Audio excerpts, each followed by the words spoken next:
Cooking a grilled cheese sandwich, or a GCS, is a practice in patience, a study in simplicity, a drill in discipline. It's one of the most basic sandwiches in existence, but making the simple taste exquisite takes a bit more than just bread and cheese. Speaking of which, bread. A GCS needs to be crispy on the outside and soft on the inside. Using that dense whole grain bran oat flaxseed organic tree bark loaf will make your sandwich a chore to eat, no matter how tasty. Even plain old white bread will work great. And if your bread is a day or two old, all the better. Cheese. Crumbly and hard cheeses never get to that ooey gooey cheeso droopy stage, so soft cheeses are your best bet. But you can always combine the crumbly and hard with the soft cheeses, so there's no reason why you can't use anything you want. Hell, even those individually wrapped cheese products can do the trick. To thine own cheese be true. Slice it. We want a salty, crispy grilled crust, then that warm, soft, pliable bread, and then that cheese spreading out in all directions like lava from a volcano, spreading decadent creaminess and displacing hundreds of villagers. To get these elements means that your bread must be the right thickness. Half an inch thick is usually the sweet spot. Any more, not all of your cheese will cook. Any less, and your bread will end up more like a cracker. Slice it grate it.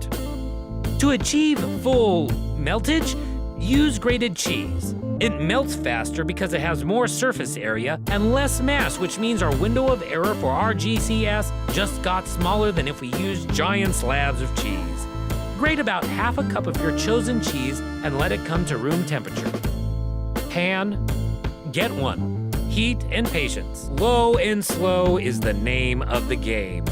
Any hotter than that, and you run the risk of ending up with a burnt, cold cheese sandwich.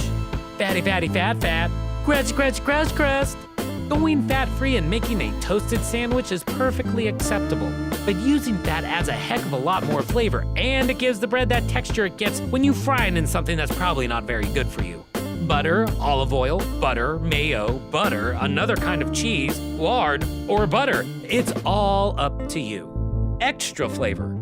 Want to throw some spices in there? Hit it. Like a dab of mustard on it? Don't mind if I do. How about some chopped tomatoes? Look who's banging on all cylinders. Just remember that this is a grilled cheese sandwich, a cheese sandwich. Cheese, cheese, cheese! Always make sure that any additions are highlighting the flavors and textures of the cheese and not the other way around. Showtime! If you're using fat, spread it on your bread before adding it to the pan. Now add the cheese. Now the other slice of bread. Now, wait. This is hard. I know. You could speed it up by heating another pan and then setting it on top so it cooks from both sides, sort of like a panini machine. You could also use a panini machine.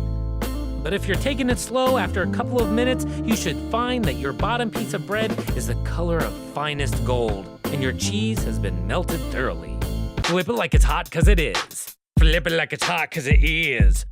Being careful and working fast is the best way to flip. Just 1, 2, and presto. Leave until both sides are brown or until you can no longer contain yourself. Just make sure to let it rest a smidge so you don't burn your face off with hot cheese. Warm, crispy, crunchy, gooey, buttery, classic. If you take the time to master the grilled cheese sandwich, you may find it's all you will ever want to make again. Cook well, eat well, live well.